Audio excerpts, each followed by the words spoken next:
15 फरवरी 2026 को इस साल महाशिवरात्रि आने वाली है।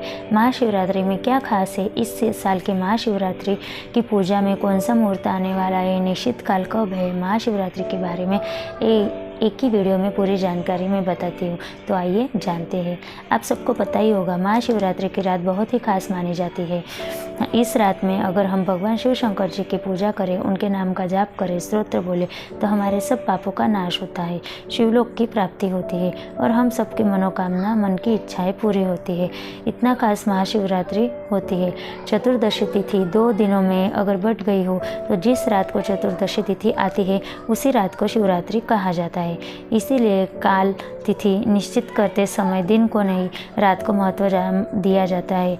इस साल 15 फरवरी 2026 को महाशिवरात्रि है। दूसरे व्रतों को पंचांग के अनुसार सूर्योदय तिथि मानी जाती है, पर शिवरात्रि में रात को महत्व है, इसीलिए निश्चित काल को बहुत महत्व दिया जाता है। इस रात को शिव पूजन प्रदोष काल के बाद में रात को किया जाता है। रात के समान 15 भाग कर उनमें से जो 8वां भाग होता है उसे निश्चित काल माना जाता है। निश्चित काल में कृष्ण चतुर्दशी का बहुत महत्व है। मतलब कृष्ण चतुर्दशी महीने के दूसरे हफ्ते में 14वीं तिथि को आती है, उसे शिवरात्रि कहते हैं। माघ महीने में इस शिवरात्रि को विशेष महत्व होता है, इसीलिए इसको महाशिवरात्रि भी कहा जाता है। इस साल निश्चित काल कब है वो मैं आपको बताती हूँ। 15 फरवरी आधी रात को 12:28 से 1:18 तक का जो काल है उसे हम निश्चित काल कहेंगे। महाशिवरात्रि के व्रत कैसे करें? माघ वद्य त्रयोदशी का मतलब अगले दिन एक समय भोजन करके रहे। चतुर्दशी के दिन मतलब शिवरात्रि के दिन सुबह स्नान करके शिव पूजन करके व्रत का संकल्प करें।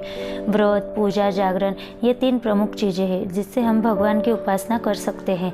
रात के चौथे प्रहर से हम पूजा कर सकते हैं, उसे याम पूजा भी कहा जाता है।